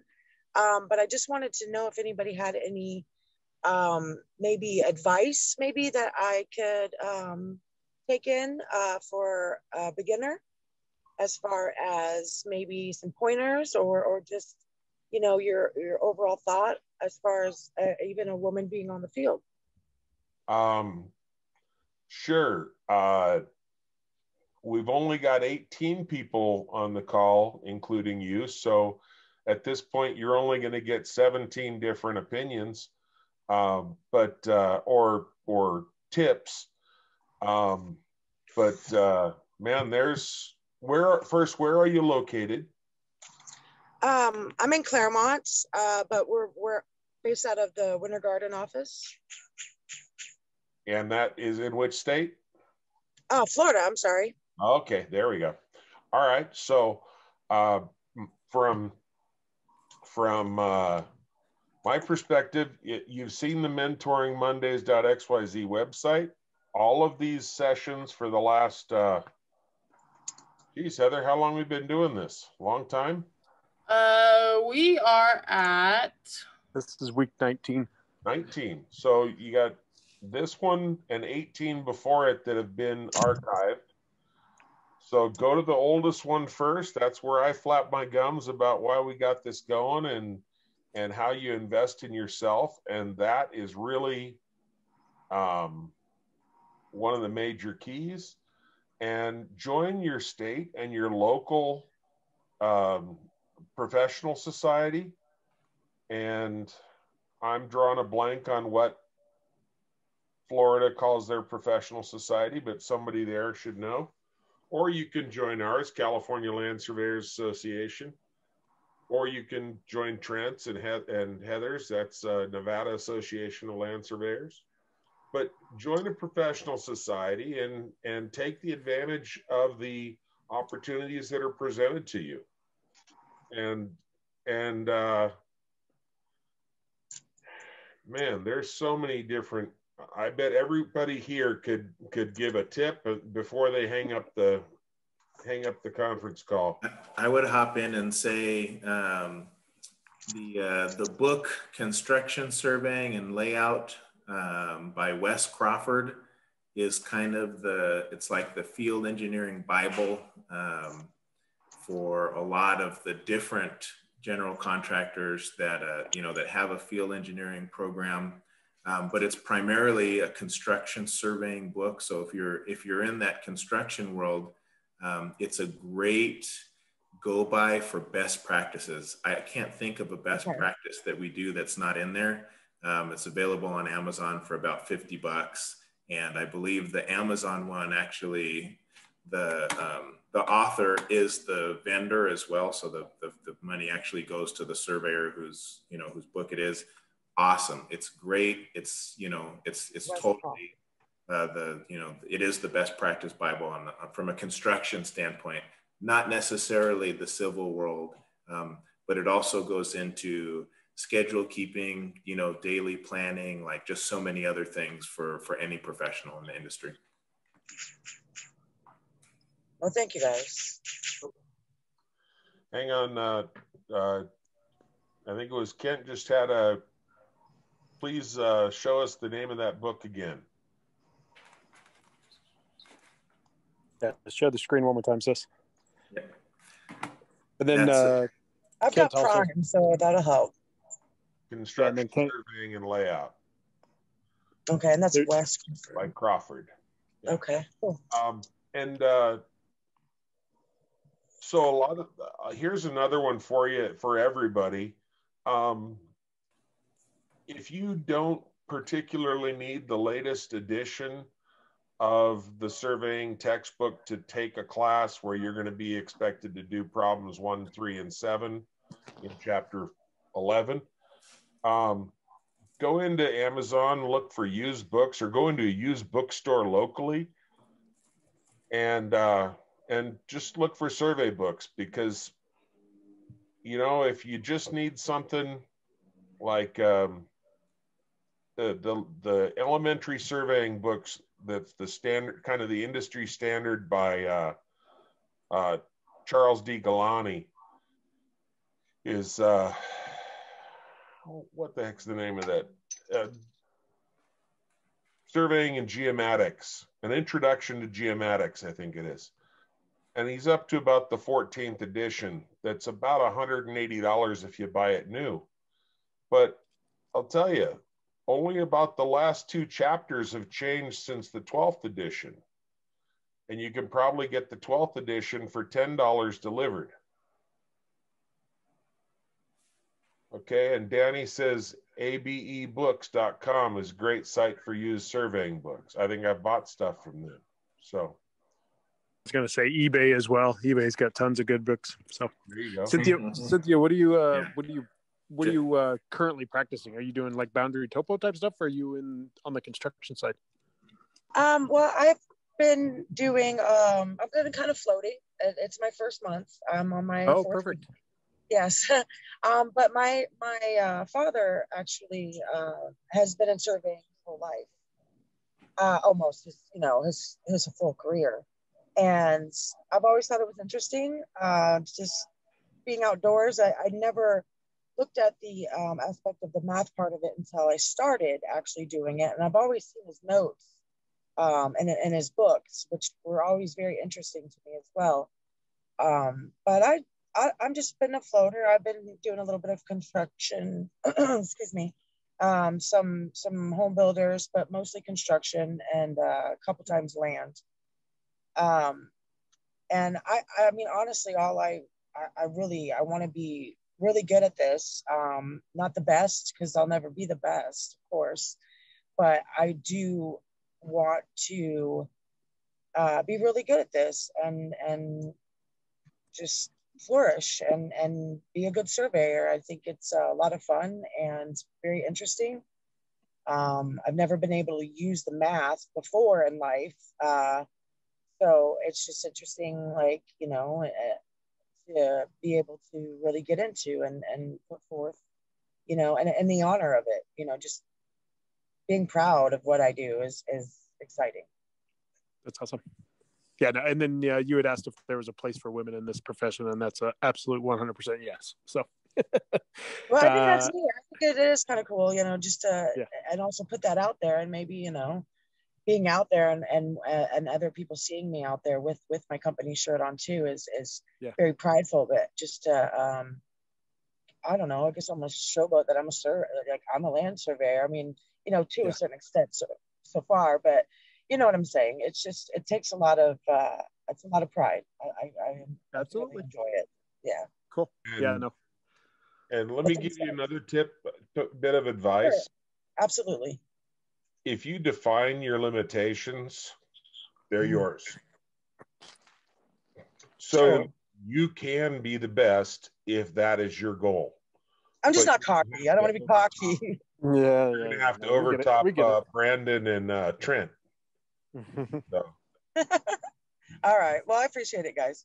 All right. And in the messages, if anybody wants to reach out and talk offline, in the messages, I put my personal cell phone and my Gmail account. So you guys can reach out and get a hold of me.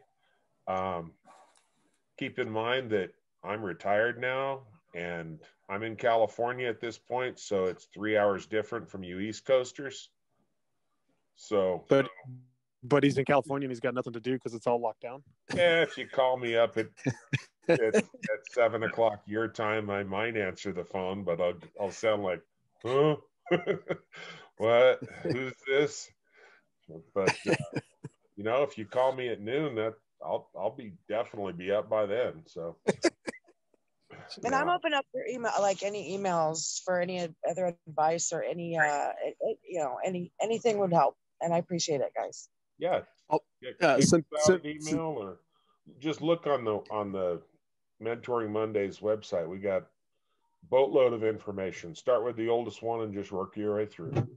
Cool. Yeah. Hey, Cynthia, there are a lot of the first modules that we'll be placing on the Elevate Construction IST website will be free modules so that people can get a good sense of what we're about.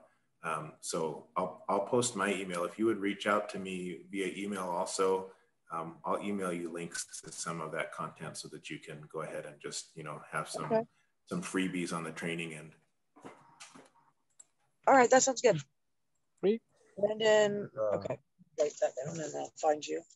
And then I do a follow-up email as well, Cynthia, after each one of these meetings. So okay, I can put both Brandon and Rob's emails in there for you. Oh, and Jen just posted up something, Cynthia. It says check out the Women Surveyors Summit group on Facebook, which yep, was there. Oh wow, that's Anna Rios and all of her team putting that together. So.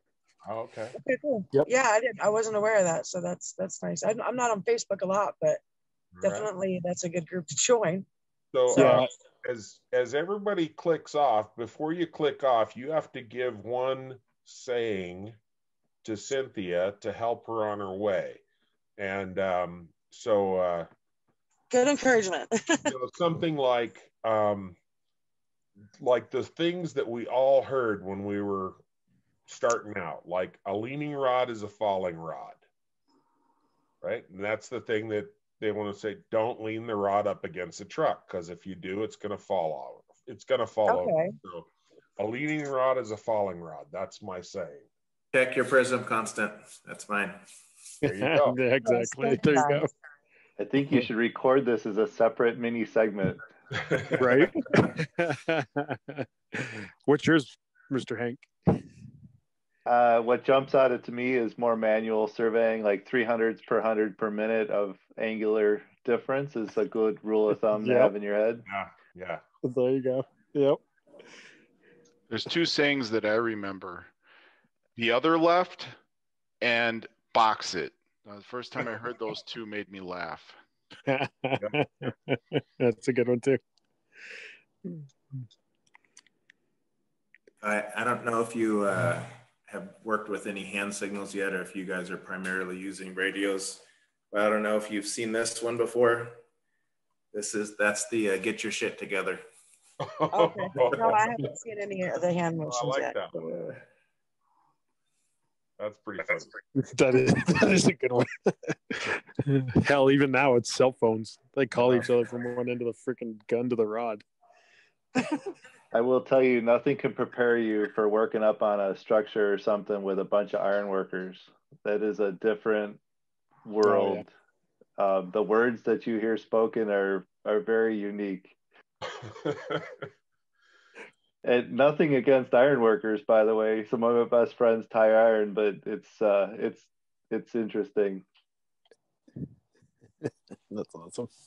All right. And Cynthia, Sherry Todges, who's part of this group, says pass along email. So send me an email. I'll send you Sherry's. Okay. Jen? I just got to figure out how this whole thing works. I've never used Zoom or anything like that, so I'll get better at it. But hey, you got it working. It's all a lot. It's been a tremendous month. Like it's a lot to all take in, and it's exciting though. I'm excited. It's just it's a lot. Yeah, there's a lot of information. Jen says, don't let anyone tell you that you can't do field work. That's exactly it. Kent Sully says, measure twice, cut once. You know, I cut it twice and it's still too short, Kent. I don't know what the hell's the problem. Yeah. Robert Perez. I know Robert Perez. Haven't seen him in a while.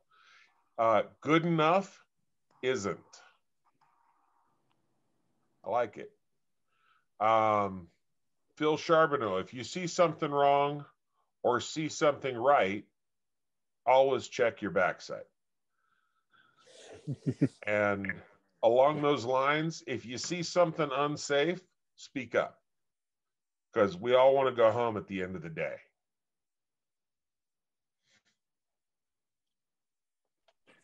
Yeah, I was always taught to check your work a different way than the way the work was done, right? So if you check so the same way you did the work, that's not really a check. Correct. A great one.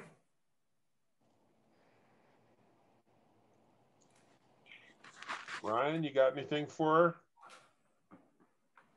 Or Raul? Or Devin?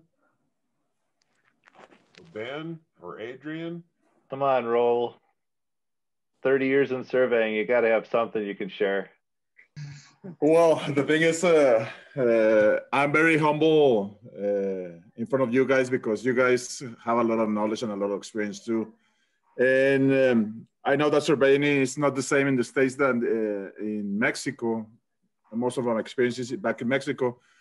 But I agree with Rob. The first thing is be safe. Be safe of yourself. Take care of the people that are with you, and take care of the public. And always be humble with regarding knowledge, because knowledge is something that don't belong to us. It's something that we need to share. We need to still learn. As you say, Mike, 36 years working on this thing, but still I'm learning a lot of things. So this is a nice path. All right. Thanks, Raul. Anytime. Thank you to everybody. Did I pick him or did you pick him, Rob? I don't remember. Oh, we both picked him. I think he picked us. I don't know. Yeah. Yeah, I think that was the real one. Well, for those of you that don't know, I just retired from Caltrans after 30 years career there. And Michael Hank was he was the guy I recruited, and he was the guy that was my boss when I retired. So he's the survey manager, the division chief of land surveys in District 11, the best district in Caltrans. That's right. All right. Wyatt Brown, you got anything to add? Okay, thanks, Robert. Ryan Jackson, you going to figure out how to unmute and give a tip?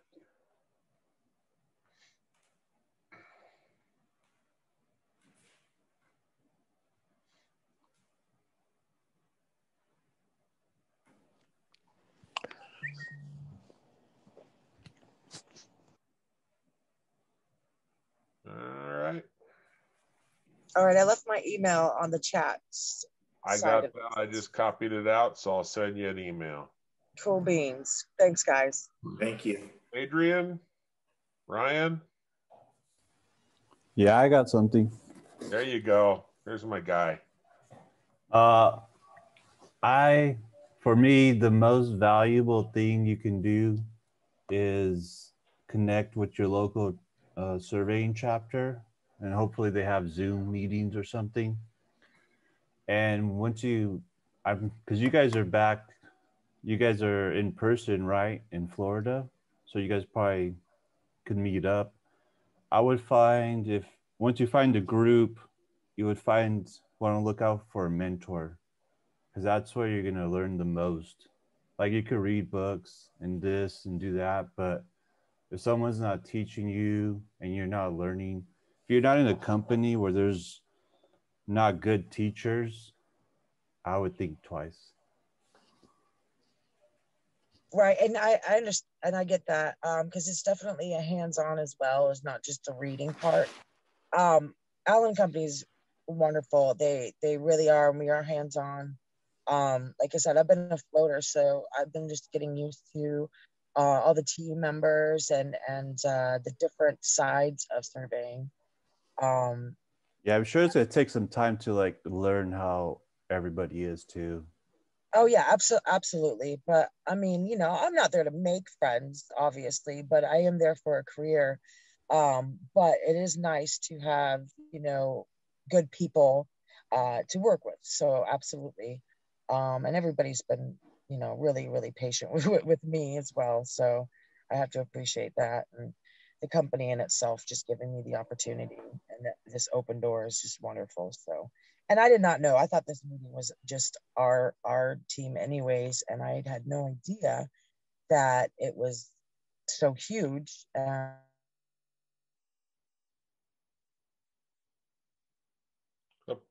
think we just lost you, Cynthia.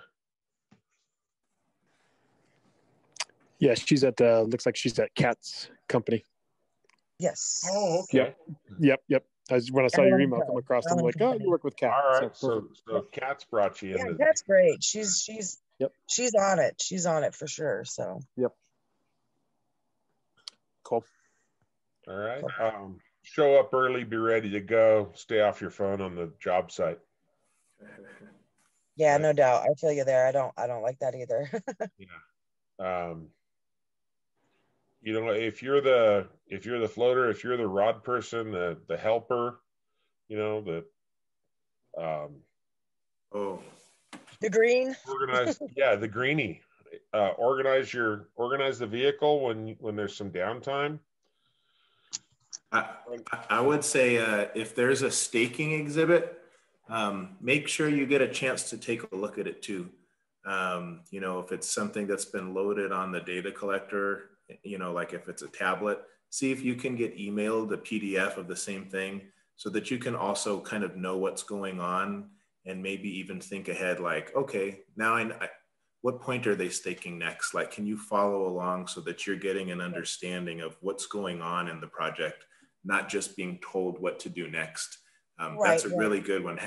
Try to get a copy of whatever you're about to do from a work perspective so you can follow along and be with it. Yeah, I've been getting notes from at the end of the day from everybody's books and recopying them into my own book for practice. Even though I'm green and stuff, I'm really not on that level yet. But to me, I'm learning, still doing it that way. And for being promoted, I want to.